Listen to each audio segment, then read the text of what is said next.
కలిసి నిన్ను ఎమ్మెల్యేగా గెలిపించంగా పద పద పద అరే బిర బిర బిర చాల్ పద పద పద పదమంటూ ప్రజాతండు కదిలేదో. నేను 2-3 విషయాలు ఇంపార్టెంట్. మొదటగా సత్యనారాయణ గౌడ్ స్వాగత ఉపన్యాసం ఇస్తారు, తర్వాత మిగతా వాళ్ళు మాట్లాడతారు. ఎమ్మెల్సీ జీవన్ రెడ్డి గారిని ఈ సభకు మనం ఆహ్వానించుకొని, అదేవిధంగా మన గౌడ సంఘం ముద్దుబిడ్డ ఎమ్మెల్సీ మహేష్ కుమార్ గౌడ్, మన పట్టణ గౌడ సంఘం అధ్యక్షులు వారికి మరియు వేదికకి అలంకరించిన కర్ణాటక నుండి వచ్చినటువంటి బోసరాజు గారు మరియు మాజీ శాసనసభ్యులు అనిల్ గారు, కవితారెడ్డి గారు, మన పట్టణ అధ్యక్షులు కేశవ్ గారు మరియు ఇతర పెద్దలు అందరికీ కూడా గౌడ సంఘం తరఫున మన అన్న రత్నాకర్ గారు అందరూ కూడా స్వాగతం పలుకుతున్నా. అదేవిధంగా ఇలా మీటింగ్ పెట్టుకోవడానికి కారణం ఇప్పుడు అందరికీ తెలుసు, పార్లమెంట్ ఎలక్షన్ జరుగుతున్నాయి. ఇప్పుడు మన తెలంగాణలో కాంగ్రెస్ గవర్నమెంట్ ఉంది కాబట్టి మనకు ఉన్నారు, ఇంకొక పొన్న ప్రభాకర్ మంత్రిగా ఉన్నారు, అదేవిధంగా మన గౌడలు చాలా మంది ఎమ్మెల్యేలుగా ఉన్నారు. వీరందరూ కూడా మనకు అండగా ఉంటారు. అదేవిధంగా మనం అధ్యక్షుడిగా చేస్తున్నాము, మనం గౌరవించుకున్నట్టే. వీళ్ళకి పిలవడానికి కారణం ఏంటంటే రాష్ట్రంలో అధికార ప్రభుత్వం ఉంది కాబట్టి, కేంద్రంలో కూడా కాంగ్రెస్ అధికారంలోకి వస్తే డబ్బులు ఇచ్చిన సర్కారు లేక మనకు కూడా అభివృద్ధి పోతుంది తెలంగాణ. కాబట్టి మనం అందరం గౌరవము కాంగ్రెస్ని అభ్యర్థి మన జీవనాన్ని గెలిపించుకోవాలి. ఇది మనం అందరం కూడా శపథం చేసి చెప్పాలి. మహేష్ నన్ను బలపరిచినట్టు నిజామాబాద్ పార్లమెంట్ అభ్యర్థులు గెలిపిస్తే ఇంకా కాంగ్రెస్ పార్టీలో ఉన్నత శిఖరాలు చేరుకుంటారు, మన గౌరవ పేరు కావడం. కాబట్టి మీ అందరికీ మరోసారి వినిపిస్తున్నా, చేతి గుర్తు ఓటేయండి. కాంగ్రెస్ జిందాబాద్, కాంగ్రెస్ నాయకత్వం. ధన్యవాదాలు ఈ అవకాశం ఇచ్చినందుకు. కాంగ్రెస్ పార్టీలో జాయిన్ అవుతున్నారు. దుబ్బనుండి శేఖర్ గౌడ్ వచ్చి ఈ సభను ఉద్దేశించి 4 మాటలు మాట్లాడిస్తుంది. మన బీసీ బిడ్డ గౌరవులు, పద్మశాలు, రెండు కాపులు, మొదలు బీసీ అనిల్ గారు కేంద్రంలో బీజేపీ ప్రభుత్వం రిజర్వేషన్లు ఏ విధంగా వికాసం కలిగే అవకాశం ఉందో క్లుప్తంగా వాళ్ళు చెప్తారు. దాని తర్వాత పెద్దలు మాట్లాడతారు. మహేష్ కుమార్ గౌడ్ గారు, అదేవిధంగా పార్లమెంట్ అభ్యర్థి జీవన్ రెడ్డి గారు, ఇకపై ఆసనలైన కాంగ్రెస్ పార్టీ గౌరవ బాంధవ్యులకు, మీడియా మిత్రులకు నమస్కారం. ఎన్నికలు మొదలైనప్పటి నుంచి, ఈ పార్లమెంట్ ఎన్నికలు మొదలైనప్పటి నుంచి ఈ దేశంలో రిజర్వేషన్ల గురించి, కులగణన గురించి తీవ్రమైన చర్చ జరుగుతుంది. మరి ఎందుకు జరుగుతుంది, దేని గురించి జరుగుతుంది, అసలు ఎవరి కోసం జరుగుతుంది అని తెలుసుకోవాల్సిన అవసరం మనకు ఉంది మిత్రులు. ఎందుకంటే మనకు సంబంధించిన అంశం, ముఖ్యంగా బీసీలకు సంబంధించిన అంశం, గౌడ్లకు సంబంధించిన అంశం, మన పిల్లల భవిష్యత్తులకు, మన పిల్లల భవిష్యత్తుకు సంబంధించిన అంశం. కాబట్టి మనం చర్చించుకోవాల్సిన అవసరం ఉంది.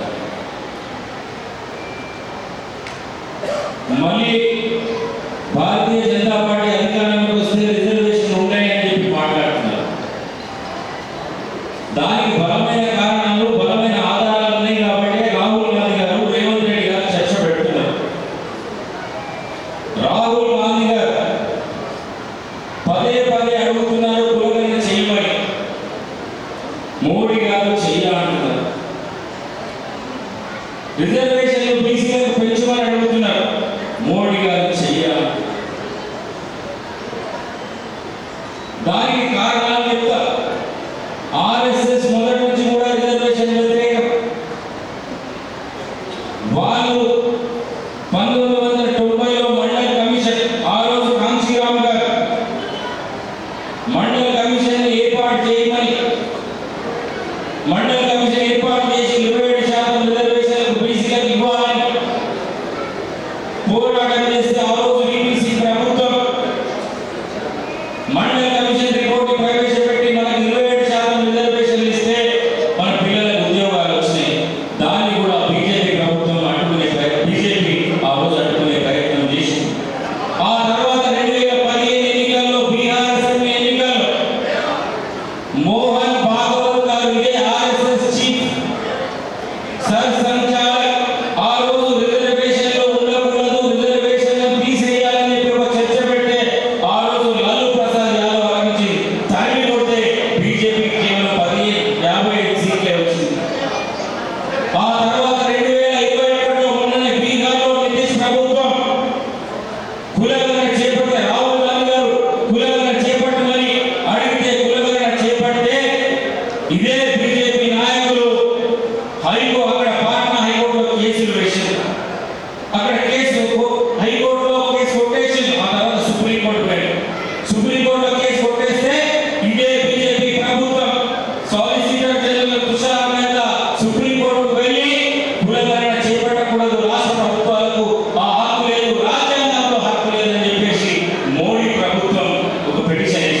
అది కూడా ఒకేషన్లో బీహార్ ప్రభుత్వం కులగణన చేసింది. ఆర్ఎస్ఎస్ బీజేపీ మన రిజర్వేషన్లకు వ్యతిరేకం. రాహుల్ గాంధీ గారు పదే పదే చెప్తున్నారు, రేవంత్ రెడ్డి గారు పదే పదే చెప్తున్నారు. ఇప్పటి వరకు 30 లక్షల కేంద్ర ప్రభుత్వ ఉద్యోగాలు ఎందుకు భర్తీ చేయలేదు 10 ఏళ్లలో అని చెప్పేసి రాహుల్ గాంధీ గారు అడిగితే మోడీ సమాధానం చెప్తలేదు. నిజంగా అదే 30 లక్షల ప్రభుత్వ ఉద్యోగాలు కేంద్రంలో భర్తీ చేస్తే మనకి 27% రిజర్వేషన్ ఉన్నాయి బీసీలకు.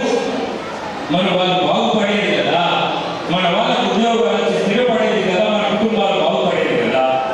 ఎందుకు చేపట్టే? ఎందుకంటే మన రిజర్వేషన్ ఇస్తాయి అమలు చేయాలి. అదే ప్రైవేట్ వ్యక్తులకు అమ్ముతున్నాడు, వదాని అమ్మాయి కట్టబెడుతున్నారు. ఒకవేళ ప్రభుత్వ సంస్థ అనేది లేకుంటే, బిహెచ్ఏలో పీడిఏలో ఇవన్నీ లేకుంటే, మన బీసీలకు రిజర్వేషన్లు లేకుంటే మన పిల్లలకు ఉద్యోగాలు వస్తాయా, మంచి ఉద్యోగాలు వస్తాయా మనం ఆలోచన చేయాల్సిన అవసరం ఉంది. వస్తాయా?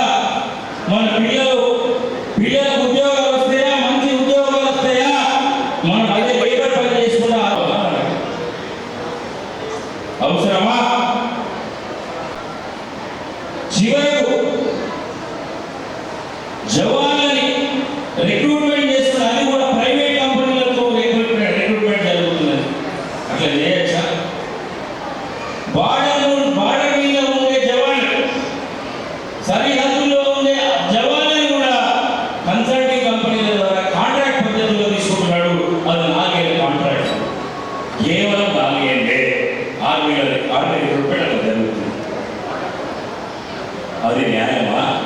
అంటే ఈ ఆర్మీని కూడా ప్రైవేట్ కంపెనీలకు అప్పచెప్పి ఈ దేశాన్ని, ఈ దేశ భద్రతను కూడా ప్రైవేట్ కంపెనీలకు అప్పచెప్పే ప్రయత్నం చేస్తున్నాడు మోడీ. మరి కులగణన ఎందుకు చేయమంటున్నారో నేను ఇప్పుడు చెప్తాను. రాహుల్ గాంధీ గారు ఎందుకు చేయమంటున్నారు? బీసీలకు తీవ్రమైన అన్యాయం జరుగుతుందని. మనం ఎగ్జామ్ మీరంతా తల్లిదండ్రులు కష్టపడి మీ పిల్లలు డాక్టర్, ముఖ్యంగా బీసీలు, అరే మా పిల్లలు చదువుకొని డాక్టర్ కావాలని ఫస్ట్ ఏ తల్లిదండ్రులు అయినా డాక్టర్ కావాలంటారు, తర్వాత ఇంజనీర్ అనుకుంటారు. అవునా? మరి ఆ నీట్ ఎగ్జామ్స్ అన్యాయం జరుగుతుందో చెప్తున్నారు. మొత్తం ఈ దేశంలో 1,09,000 సీట్లు ఉన్నాయి. 1,09,000 సీట్లకు 23 లక్షల మంది విద్యార్థులు అప్లై అయింది. ఈ 23 లక్షల మంది దాంట్లో ఈడబ్ల్యూఎస్ రిజర్వేషన్ కొత్తగా తీసుకొచ్చింది మోడీ ప్రభుత్వం. దాంట్లో 10% రిజర్వేషన్. వాళ్ళు 1,88,000 అప్లై చేస్తున్నారు. అదే బీసీలు మాత్రం 10,43,000 మంది విద్యార్థులు అప్లై చేస్తున్నారు. వాళ్ళకి 27% రిజర్వేషన్. ఈ 1,88,000 అప్లై చేస్తున్న వాళ్ళకు 10% రిజర్వేషన్. 5% అగ్రవర్ణ పేదలకు రిజర్వేషన్ ఉండాలని మేము కోరుకుంటున్నాం. కానీ దామాషా పద్ధతిలో మరి 54% పై ఉన్న బీసీలకు 27% రిజర్వేషన్ ఉన్నాయి కదా. దానివల్ల ఇవాళ 10,43,000 మంది అప్లై చేసుకుంటే వాళ్ళకి కేవలం 29,000 సీట్లే ఉన్నాయి. వీళ్ళకు ఈడబ్ల్యూఎస్ రిజర్వేషన్ కింద 10,000 సీట్లు ఉన్నాయి. ఒక్క సీటు కోసం బీసీలు 35 మంది పోటీ పడితే ఒక్క సీటు కోసం కేవలం 17 మంది ఈడబ్ల్యూఎస్ రిజర్వేషన్ పోటీ పడుతున్నారు. అది న్యాయం కాదు అనే రాహుల్ గాంధీ గారు అంటున్నారు. ఈ దేశంలో రిజర్వేషన్లు పెంచాలి, బీసీలకు రిజర్వేషన్లు పెంచి వాళ్ళు 54% పై ఉన్నారు, వాళ్ళకు న్యాయం జరగాలని రాహుల్ గాంధీ గారు అంటే, మోడీ గారు ఆ బీజేపీ నాయకులు మాత్రం రిజర్వేషన్లు కట్టుబడుతున్నారు, కట్టుబడుతున్నారు. ఇప్పుడు నేను ఒకటే చెప్తున్నాను, కులగణన జరిగితేనే రాజ్యాంగ సవరణ చేయొచ్చు. బీసీలకు రిజర్వేషన్లు పెంచాలంటే రాజ్యాంగ సవరణ చేయాలి. మరి కులగణన జరగాలా అవుతా? జరగావుతా? కులగణన జరగాలన్న వాళ్ళంతా చేతులు ఇవ్వడం. నిజంగా బీసీలు మీ పిల్లల భవిష్యత్తును కాపాడాలి. కులగణన కావాలా వద్దా? కావాలా?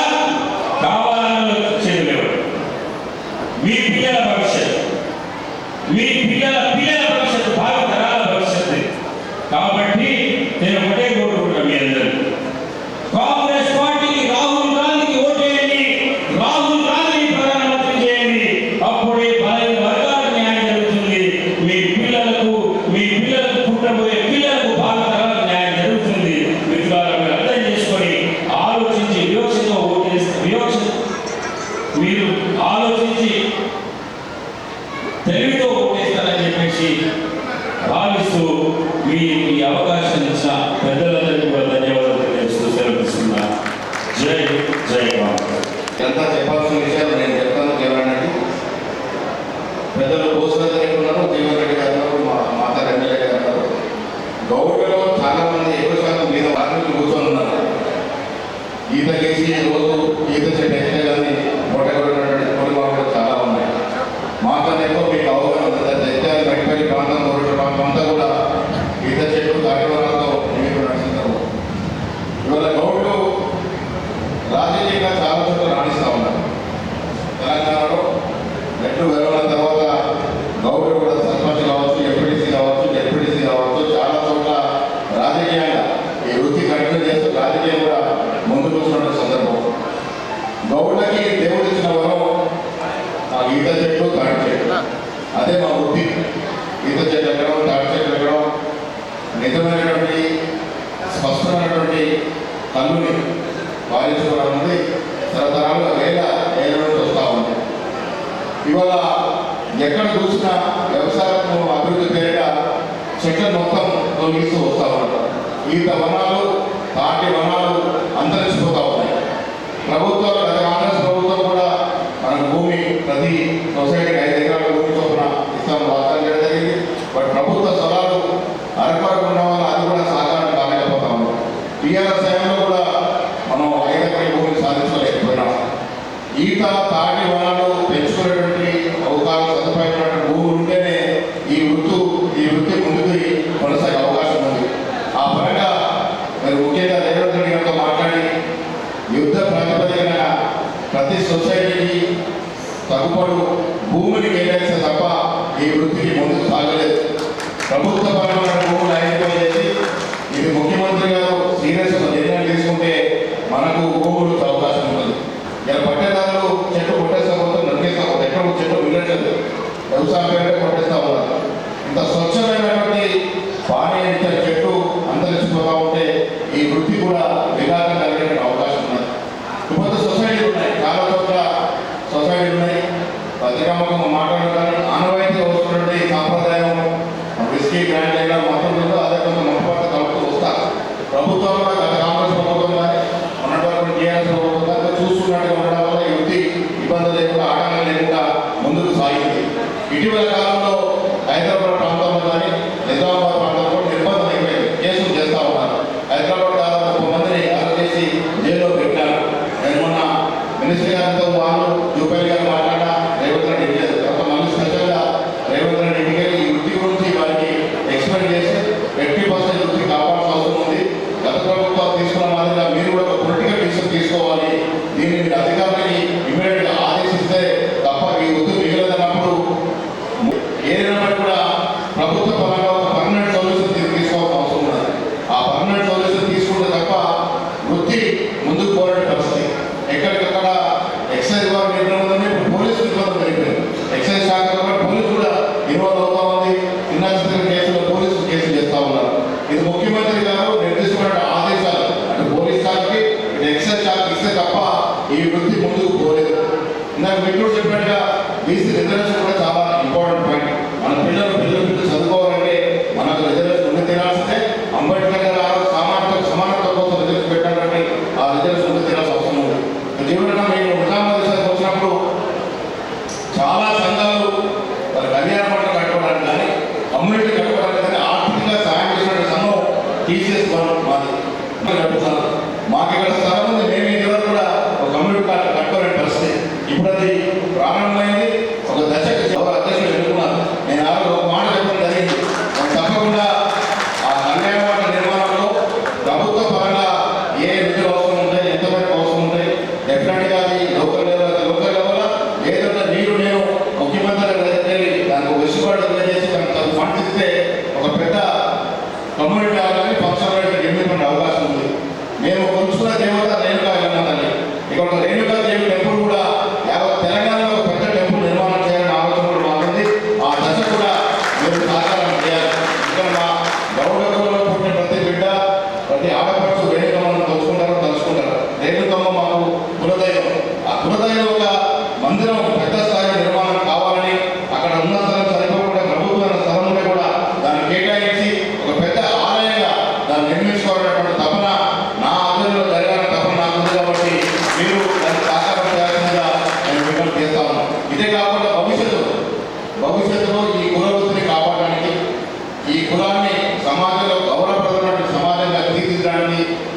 అవసరం ఉన్నా మీరు పరిపూర్ణంగా మీకు అవగాహన ఉంది కాబట్టి గౌరవపడ ఈత కార్మికులు అవగాహన ఉంది కాబట్టి మీరు సహకారం చేస్తుందా నేను విజ్ఞప్తి చేస్తా ఉన్నాను.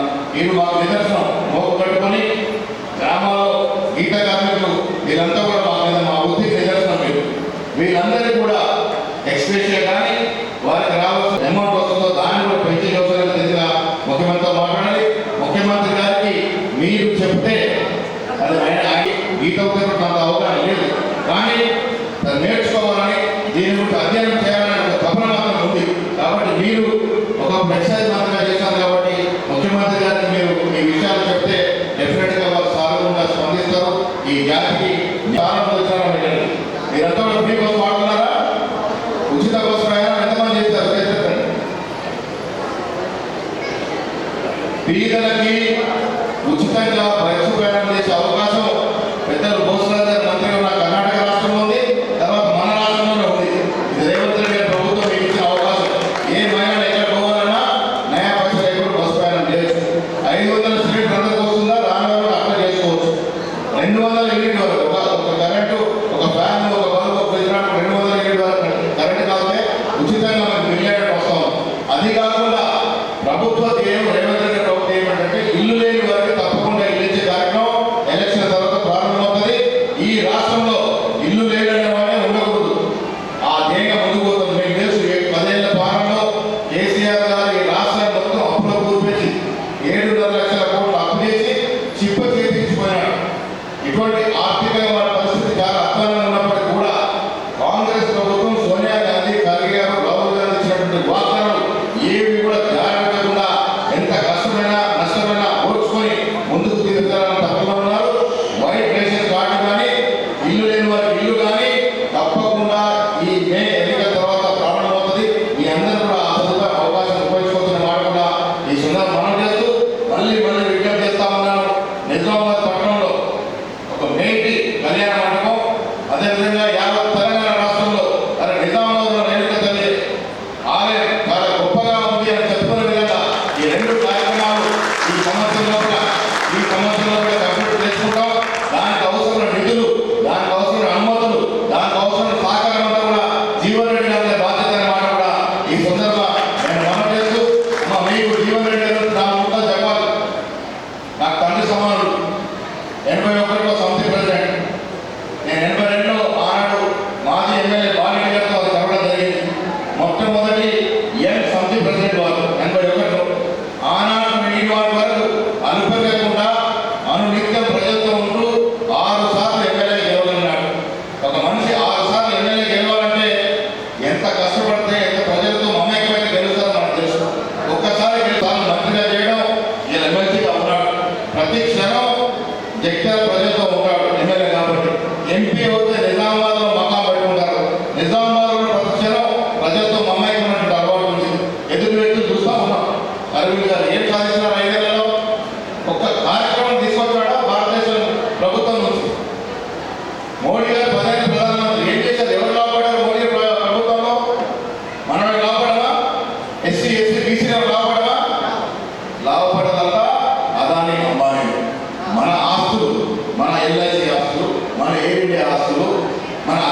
కమ్యూనిటీ నిర్మాణం కానీ మీరు బాధపడాల్సిన అవసరం లేదు, చింతించిన అవసరం లేదు. నిధులు కానీ అనుమతులు కానీ అన్ని కూడా ప్రభుత్వ పరంగా వస్తాయి. ప్రభుత్వం మనకు ఉంది కాబట్టి రేవంత్ రెడ్డి గారు ముఖ్యమంత్రిగా మనకు సన్నిహితంగా ఉన్నారు కాబట్టి ఈ రెండు కూడా కంప్లీట్ చేసుకుంటామన్నమాట. ఈ సుందర మనం చేస్తూ గ్రామాల్లో ఉన్న గీత కార్మిక సమస్యలు కూడా ఏ ఉన్నా ఎప్పటికప్పుడు ప్రభుత్వంతో మాట్లాడి పరిష్కరించుకోవాలన్నమాట కూడా ఈ సుందర మనం చేస్తూ మీ అందరికీ మరొకసారి విజ్ఞప్తి చేస్తా ఉన్నా.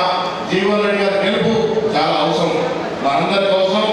ఈ పార్లమెంటు స్థానంలో అభివృద్ధి జరగాలని కూడా వారి అనుభవం, వారి రాజకీయ అనుభవం మనకు ఉపయోగపడుతుంది కాబట్టి 13 జరిగే ఎన్నికల్లో గౌడ సోదర సోదరులందరూ కూడా చేతి గుర్తుకు ఓటేసి గెలిపించాల్సిన అవసరం ఉంది. జీవన కూడా మన మీద భరోసాతో ఉన్నారు. మీరే కాంగ్రెస్ ఉన్నప్పుడు నా గౌడ ఓట్ల మీద అనుమానం ఎందుకు అని మాట్లాడుతూ ఉన్నాడు. ఆ అనుమానం రాకుండా వారి నమ్మకాన్ని అమలు చేయకుండా ఒక్క ఓటు కూడా పొందుకోకుండా గౌడ జాతి బిడ్డలంతా కూడా చేతి గుర్తుకు కాంగ్రెస్ ఓటేస్తుందా మీ విజ్ఞప్తి చేస్తూ సెలవు తీసుకుంటా ఉన్నాను. ఇప్పుడు పెద్దలు గౌరవనీయులు మన అభ్యర్థి జీవన్ రెడ్డి గారిని మాట్లాడుతుందా కోరుతా ఉన్నాను. అన్నిటికీ ముఖ్యం మన నిజామాబాద్ గీత కార్మిక సహకార సంఘ అధ్యక్షుడైనటువంటి సోదరుడు మహేష్ గౌడ్ గారు,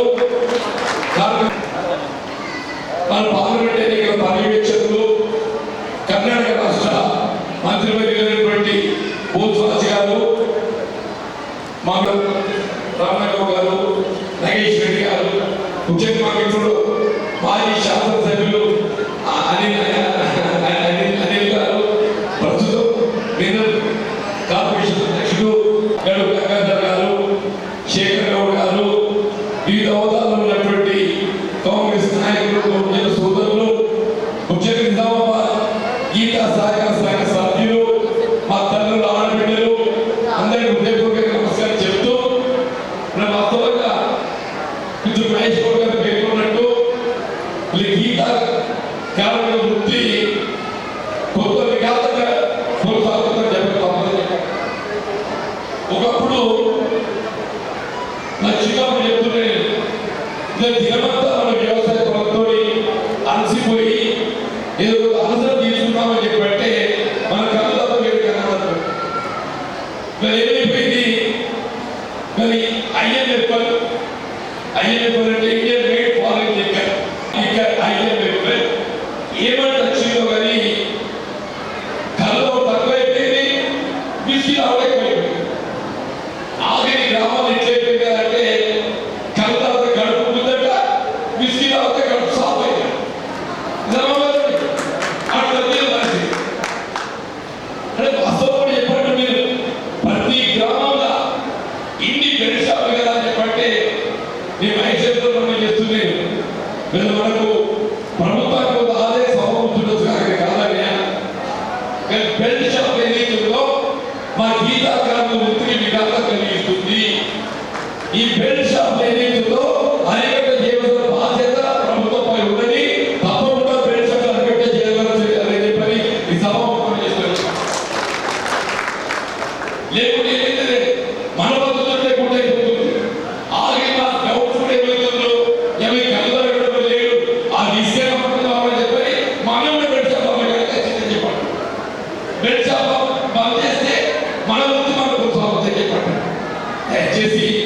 అంటే వాస్తవంగా గీత వృత్తి ప్రోత్సహించిందే కాంగ్రెస్ పార్టీ. అది చిన్నప్పుడు వయసు కలమమ్మల ఆకాశం వేల పద్ధతిని రద్దు చేసి ఈ వృత్తిపై ఏదైతుందో మన గీతా కార్మికులకి దానిపై హక్కు కల్పించేసింది కాంగ్రెస్ పార్టీ. దాని ముందు వేల పద్ధతిలో కేవలం పెద్ద పెద్ద వ్యాపారస్తులు, పెద్ద ముసుదాలు ఏదైతుందో కలమమ్మ తీసుకొని లాభం మీద మనకి ఇవ్వడం. ఎప్పుడైతే వేల పద్ధతి రద్దు చేయడం జరిగిందో కనీసం మన గ్రామ ప్రజలు ఉండేటువంటి కళ్ళు దుకాణం వేలు లేకుండా ఆ గ్రామ ప్రజలు ఉండేటువంటి సహకార సంఘం దాన్ని పొందే అవకాశం కల్పించేసింది కాంగ్రెస్ పార్టీ. అట్లాగే కొన్ని చెట్టు తాటి చెట్టు కానీ ఇది చెట్టు కానీ నేను రైతు, నా భూమిలో చెట్టు ఉంటుంది, ఇక్కడ కొట్టి ఆకు లేదు. ఏ విధంగా తేనె చెట్టు దొరికి హక్కు అన్లెస్ ప్రభుత్వం అనుమతి పొందకుండా, జైలా అనుమతి లేకుండా తేనె చెట్టు దొరికే అవకాశం లేదో మన ఆత్మ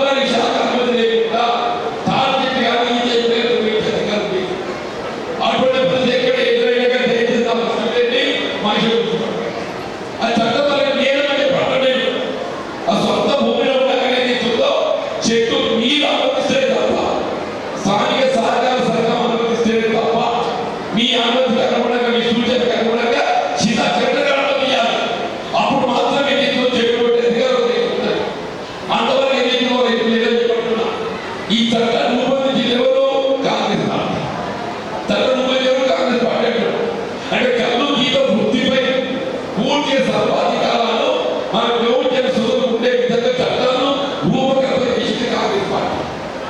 కానీ ఏమవుతుంది, ఆ చట్టాలన్నీ కొంత నీరుగా అమలు ఏదైతుందో నిర్లక్ష్యం అనుకోండి, అధికార యంత్రాన్ని నిబద్ధతోటి నీరుగా రాష్ట్రంలో అభివృద్ధి కొద్ది మన కాంగ్రెస్ ప్రభుత్వం వచ్చింది.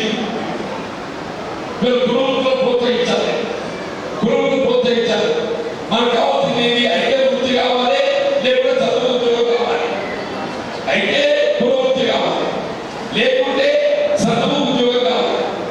చదువు ఉద్యోగంలో మీకు అనిల్ చెప్పి ఆనాడు రాష్ట్రంలో కాంగ్రెస్ ప్రభుత్వం అధికారంలో ఉన్నాడు తప్ప ఇవాళ దేశం ఎంతవరకు చెప్పండి. నేను ఎస్సీఏ కానీ, ఎస్టీఏ కానీ, బీసీఏ కానీ రిజర్వేషన్ సౌకర్యం కల్పింపై చేసింది కేవలం కాంగ్రెస్ పార్టీ మాత్రమే చెప్పండి. ఎస్సీలో 15%, ఈ దళితులు 10%, బలహీన వర్గాల ఎన్నికలలో 27%, బలహీన వర్గాల 27%. పివి నరసింహారావు ప్రధానమంత్రి ఉండగా 1993లో పెట్టడం జరిగిందని చెప్పారు. ఇవాళ అమలు ఎస్సీ, ఎస్టీ, బీసీ 49% కేవలం కాంగ్రెస్ పార్టీ ప్రభుత్వం అధికారంలో అమలు చేస్తున్నది. భారతీయ జనతా పార్టీ పెద్ద పెద్ద మాటలు చెప్తుంది కదా, మీరు రిజర్వేషన్ వ్యతిరేక కాదని చెప్పండి. మనం రిజర్వేషన్ వ్యతిరేక కాదు సత్యమైన మీ 15 వర్గాల సంక్షేమం పట్ల ఏ మాత్రం చిత్తచిత్తున్నట్లయితే నువ్వు కొత్త ఎన్నిక పోటీ చేస్తలేవు. భారతీయ జనతా పార్టీ కొత్త ఎన్నిక పోటీ చేస్తలేవు. మోడీ గారు కొత్త ఎన్నిక పోటీ చేస్తలేవు. ఇంకొక 2 సార్లు ప్రధానమంత్రి ఎన్నికలు 10 సంవత్సరాలు రాజ్యం చేసింది. మోడీ గారు దేశంలో ప్రధానమంత్రిగా, భారత ప్రధానిగా 10 సంవత్సరాలు రాజ్యం చేసిందని చెప్పంటారు. ఈ 10 సంవత్సరాల కాలంలో భారతీయ జనతా పార్టీ, భారత ప్రధాని మోడీ గారి ఎన్నికల్లో ఒక్క దళితుడి సిఎస్ఏ కానీ, ఒక్క గిరిజనుడే కానీ, ఒక్క బలహీన వర్గాలే కానివ్వండి, ఒక్క అరశాతం రిజర్వేషన్ అడగలేదు. నేను అరవింద్ గారు అడగడానికి వస్తాను నేను. కాంగ్రెస్ పార్టీ దేశంలో అమలవుతున్నటువంటి రిజర్వేషన్లు 49.5%, 49.5% చెప్పాను నేను. కల్పించింది ఎవరు? కాంగ్రెస్ పార్టీ. మోడీ కల్పించే హక్కులను తొలగించి వాళ్ళు లేకుండా ఈ ఎంతమంది ఉన్నారు కదా. ఈ ఏదైతుందో మా 15 వర్గాల పోటీ చేసే అవకాశం లేదు. ఈ రిజర్వేషన్ ఈ ఓన్లీ ఒక ఆగలేక ఈ రిజర్వేషన్ ఓన్లీ అన్ని రిజర్వ్ చేస్తారు. ఎవరికైతే సామాజిక వెనుకబాటులకు గురవుతున్నటువంటి దళితులే కానీ, బలహీన వర్గాలే కానీ, ఎవరికైతే పేర్కొన్న 49% రిజర్వేషన్ సౌకర్యం పొందలేకపోతున్నారో వారికి కాకుండా మీతో వాళ్ళకి ఎన్నికల్లో 10% ఇచ్చేసారు. మీతో నేను మోడీ గారు తెలుగులో మాట్లాడలేదు కదా, నాకు అధికారం వస్తే దుర్బల రిజర్వేషన్ తీసేస్తా చెప్పని ముస్లిం కల్పించారు మోడీ గారు. ఈ రిజర్వేషన్ ప్రధాన వర్గాలు ముస్లిం, ఈ రిజర్వేషన్ ఎకనామిక్ రిజర్వేషన్ లో ప్రధాన వాటాదారు ముస్లిం. అంటే unreserved caste Congress party Muslim reservation ఇచ్చింది. ఎవరికి ఇచ్చింది? సామాజిక వెనుకబాటులకు గురవుతున్న వారికి మాత్రమే ఇచ్చింది. కాంగ్రెస్ పార్టీ కల్పించిన రిజర్వేషన్ కేవలం సామాజిక వెనుకబాటులకు గురవుతున్న వారికి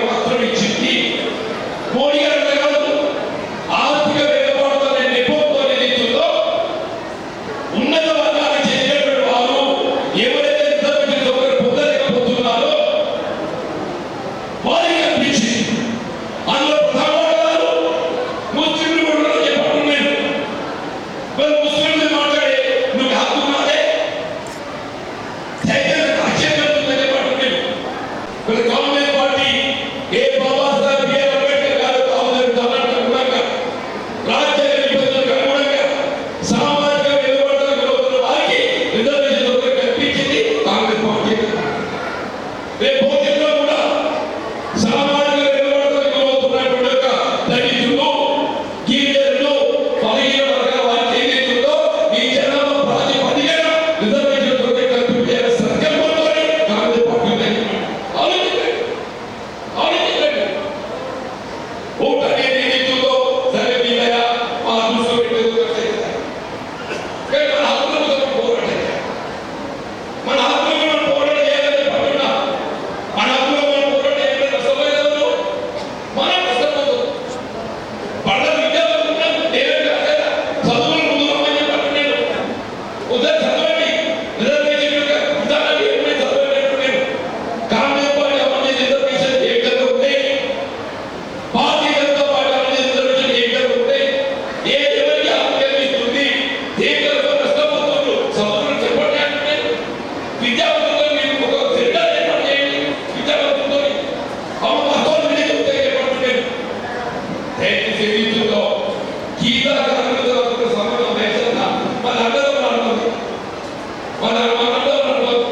ఎందుకంటే మా ఊరు కక్షలు అది ఫ్యాక్షన్ పాలిటిక్స్, మా గ్రామంలో ఫ్యాక్షన్ పాలిటిక్స్ లేదంటే ఒక మా గీతా కార్మికులు మొత్తం లేక ఓ పార్లమెంట్ మాత్రమే చాలా మంది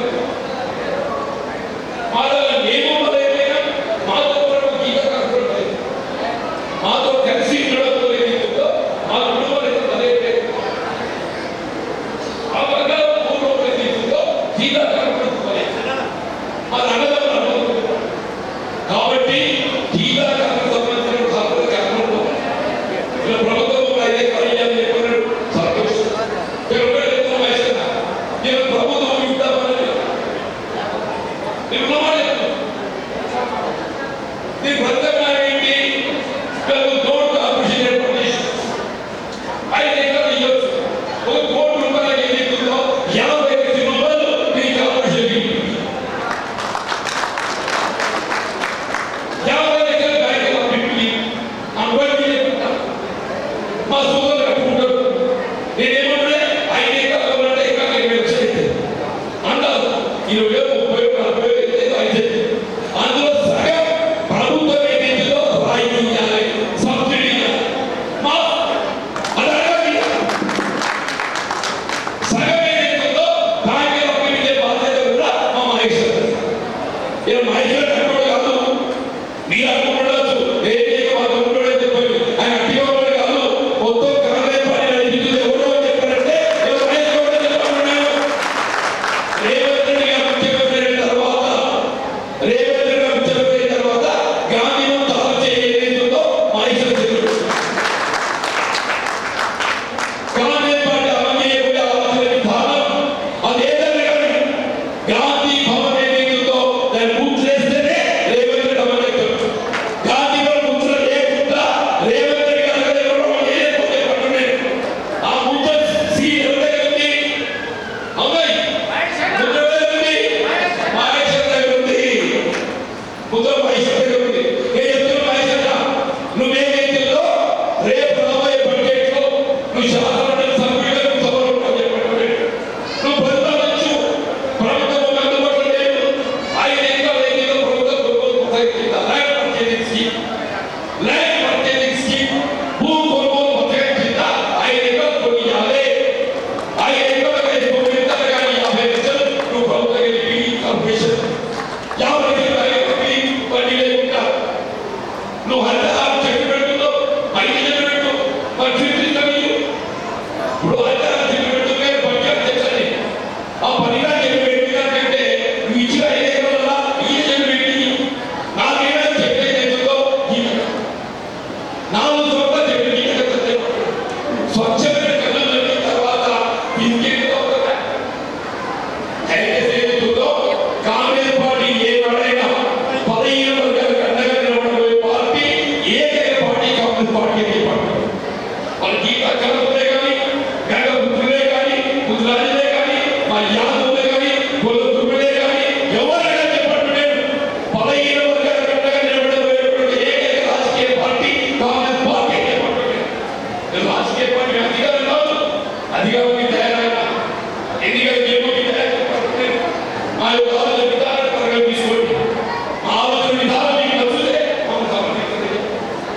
నేను ఇవాళ ఎన్నికల్లో నిజామాబాద్ పార్లమెంట్ సభ్యులు పోటీ చేయడానికి ప్రధాన కారణం సుదర్శన్ రెడ్డి గారు మహేష్ గౌడ్. ఈ ఇద్దరు కక్షలు ఏ కర్ణాటకగా నిజామాబాద్ ఎక్కకపోయింది. ఈ చరిత్ర నిజామాబాద్ ఉన్నది. పర్వాలేదు ఎంతో దయచేసి నిజంగా గీతాకారులు సమాజం పాల్గొంటే ఆత్మీయ సమాజం పాల్గొంటుంది. గీతాకారులు సమాజం పాల్గొంటే ఆత్మీయ సమాజం పాల్గొంటుంది. ఇంతమంది సమావేశంలో తల్లు ఆడటం కావాలని పట్టున్నాయి. మీకంతా హృదయపూర్వక ధన్యవాదాలు చెప్తున్నాను. గీతాకారుల సమస్యలు ఎప్పుడు ఏమన్నా అయ్యేదే మీ కులవృత్తికి సంబంధించి మీ విధులకు సంబంధించి ప్రభుత్వంగా మీకు అభివృద్ధి చేయబడిన సంక్షేమ కార్యక్రమం హాస్టల్ సంబంధించి నేను సోదరుడిగా మీకు అండగా ఉండాలని పడుతున్నాను. జై కాంగ్రెస్, జై గౌరన్న, జై గౌరన్న. అన్నదమ్ముల సంబంధం అని భవిష్యత్తులో కూడా ప్రధానంగా మీరుండి మీరు చెప్పిన స్కీము డెఫినెట్గా రాష్ట్ర ప్రభుత్వంలో రేవంత్ రెడ్డి గారిని నేను ఒప్పించి ఆ 50 లక్షల రూపాయలు భూమికి ఇచ్చేందుకు ప్రయత్నం తీసుకుందాం.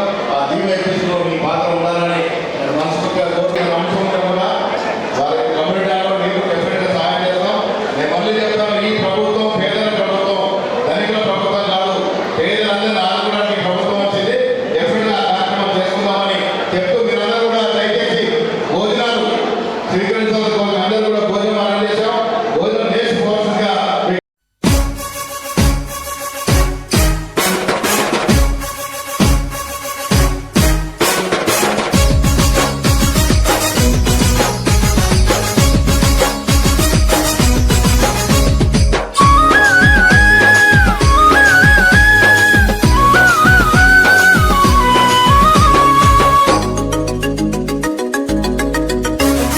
జై జై జీవనన్నంటూ జన జాతర సాగెనో జయభేరి మోగెనో. జన జాతర సాగెనో జయభేరి మోగెనో. జయగో జీవనన్నంటూ జనగోరయ్యెగిసెనో చైత్రయాత్ర సాగెనో. జనగోరయ్యెగిసెనో చైత్రయాత్ర సాగెనో. జగించాల జనమత కలిసి నిన్ను ఎమ్మెల్యేగా గెలిపించంగా పద పద పద అరే బిర బిర బిర చాల్ పద పద పద పదమంటూ ప్రజాదండు కదిలెనో కదలమందు దుంకెనో. జనగోరయ్యెగిసెనో చైత్రయాత్ర సాగెనో. కరీంనగర్ జిల్లాలో మొట్టమొదటి గెలవబోయేటటువంటి శాసనసభ స్థానం మన జగిత్యాల నియోజకవర్గం. 13 నియోజకవర్గాలలో మొట్టమొదటి స్థానం జగిత్యాల నియోజకవర్గం దక్కుతుందనేటువంటి ఒక విశ్వాసాన్ని నేను వ్యక్తం చేసి జై హింద్, జై కాంగ్రెస్.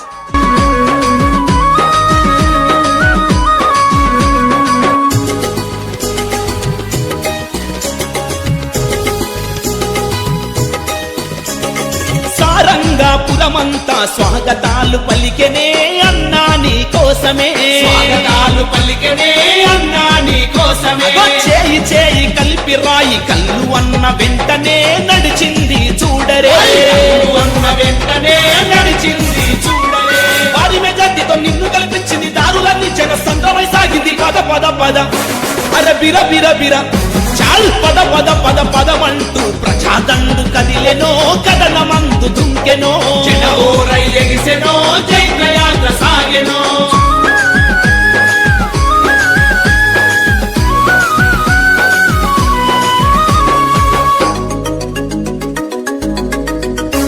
మన కష్టాలకు కన్నీళ్లకు పాతరేసే విజయమే జాతరల్లె సాగెనే. పాతరేసే విజయమే జాతరల్లె సాగెనే. అన్నా అంటే ఉన్నానంటూ వెన్ను తన్నుకున్నడే అన్న జీవనన్ననే. వెన్ను తన్నుకున్నడే అన్న జీవనన్ననే. అక్కాసెల్లెలు అందరూ దీవించి జీవనన్ననే గెలిపించినారు. పద పద పద అరే బిర బిర బిర చాల్ పద పద పద పదమంటూ ప్రజాదండు కదిలెనే కదలమందు దుంకెనే. ప్రజాదండు కదిలెనే కదలమందు దుంకెనే. జై జై జీవనన్నా జై జయ హో జీవనన్నా జై జై జై జీవనన్నా జై జయ హో జీవనన్నా జై జై జై జీవనన్నా జై జయ హో జీవనన్నా జై.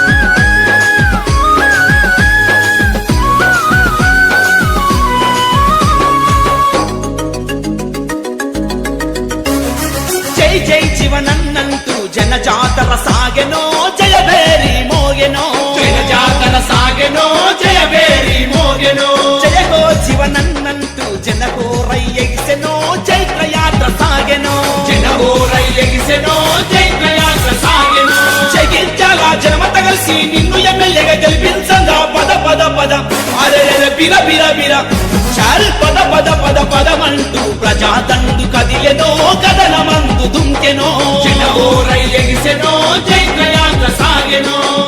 కరీంనగర్ జిల్లాలో మొట్టమొదటి గెలవబోయేటటువంటి శాసనసభ స్థానం మన జగిత్యాల నియోజకవర్గం. 13 నియోజకవర్గాలలో మొట్టమొదటి స్థానం జగిత్యాల నియోజకవర్గం దక్కుతుందనేటువంటి ఒక విశ్వాసాన్ని నేను వ్యక్తం చేసి జై హింద్, జై కాంగ్రెస్.